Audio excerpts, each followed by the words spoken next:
আজকের এই স্টোরিটি আমাকে একটা আপু লিখে পাঠিয়েছে। যেভাবে লিখেছে আমি ঠিক সেভাবেই বলছি। নমস্কার দিদি, আমি প্রিয়া, আমার বোন হিয়া। সেই দিন স্কুলে আমার বা আমার বোনের প্রায় কোনো বান্ধবী আসেনি। সেই দিন ছিল শনিবার, হাফ স্কুল ছিল। আমরা দুজন মিলে সাহস করে ওপরের স্কুলের স্টাফ রুমে চলে গেলাম। সাধারণত ওই ঘরটা বন্ধই থাকে। সিঁড়ি বেয়ে উঠতেই কেমন একটা ঠান্ডা ঠান্ডা হাওয়া লাগছিল। চারপাশে একদম চুপচাপ, যেন কেউ লুকিয়ে আমাদের দেখছে। হিয়া বলল, দিদি চল নেমে যাই, আমার ভালো লাগছে না। আমি একটু হাসলাম, কিন্তু ভেতরে ভেতরে আমিও ভয় পাচ্ছিলাম। ঘরের দরজাটা ঠেলতেই ক্যাচ করে একটা শব্দ হলো। ভেতরে ঢুকে দেখি বেঞ্চগুলো এলোমেলো, আর একটা কোনায় পুরনো একটা ব্ল্যাকবোর্ডে কেউ চক দিয়ে লিখে রেখেছে, এখানে এসো না। আমরা একে অপরের দিকে তাকালাম। তখন হঠাৎ করে দরজাটা জোরে বন্ধ হয়ে গেল। ধাপ করে শব্দে আমরা দুজনেই চমকে উঠলাম। হঠাৎ পেছন থেকে মৃদু কণ্ঠে কেউ বলল, তোমরা কেন এসেছো?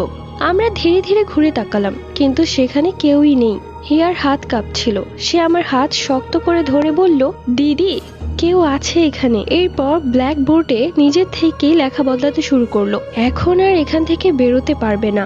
আমাদের বুক ধড়ফড় করতে লাগলো। হঠাৎ জানালার পাশে একটা সাদা ছায়া নড়লো। আমরা আর দেরি না করে দরজা খুলে দৌড় দিলাম। আশ্চর্যভাবে এবার দরজাটা সহজেই খুলে গেল। সিঁড়ি দিয়ে নামার সময় মনে হচ্ছিল কেউ যেন পেছন থেকে ধীরে ধীরে আমাদের অনুসরণ করছে। নিচে নেমে যখন একবার পেছনে তাকালাম, দেখি ওপরের ঘরের জানালায় একটা ফ্যাকাশে মুখ আমাদের দিকেই তাকিয়ে আছে। সেই দিনের পর থেকে আমরা আর কখনো ওই ঘরের দিকে যাইনি। আর আজও মনে হলে গায়ে কাটা দেয়। এবং এই স্টোরিটা লিখে পাঠিয়েছে প্রিয়া। থ্যাংক ইউ সো মাচ প্রিয়া, এত সুন্দর একটা স্টোরি আমাদেরকে লিখে পাঠানোর জন্য। আমরা চলে যাচ্ছি পরবর্তী একটা স্টোরিতে। হ্যালো আপু, আমার নাম রিমি, আমি ক্লাস 5-এ পড়ি। ঘটনাটি ঘটেছে আমার দাদুর সাথে। আমার দাদুর তখন বিয়ে হয়নি, তিনি ছিলেন একজন তরুণ যুবক। আমার দাদু ছিলেন অনেক দুষ্ট, সারা গ্রাম মাতিয়ে বেড়াতেন তার বন্ধুদেরকে নিয়ে। সারাদিন খেলাধুলা, এরপর রাতের বেলা মাছ ধরা, মানুষের গাছ থেকে ডাব চুরি, আম চুরি, আরো কত কিছু। তো একদিন আমার দাদু তার বন্ধুরা মিলে ঠিক করলো রাতের বেলা মাছ ধরতে যাবে। যেই কথা সেই কাজ, তারা একটা পুরনো পুকুরের দিকে মাছ ধরতে গিয়েছিল। সে এবং তার 2 বন্ধু ছিল। আর একটা বন্ধুর আসার কথা ছিল, কিন্তু সে এখনো আসছে না দেখে দাদু তখন আরেক বন্ধুকে বলল, যা ওকে নিয়ে আয়। তখন সে একা যেতে পারবে না, তার ভয় করে। দাদু তখন বলল যে ঠিক আছে, তোরা দুজনেই যা, আমি একাই থাকবো। এরপর তারা চলে যায়। দাদু মাছ ধরে ধরে তার খুলুইতে রাখছিল। কিছুক্ষণ পর সেই বন্ধুটি দাদুর কাছে আসে,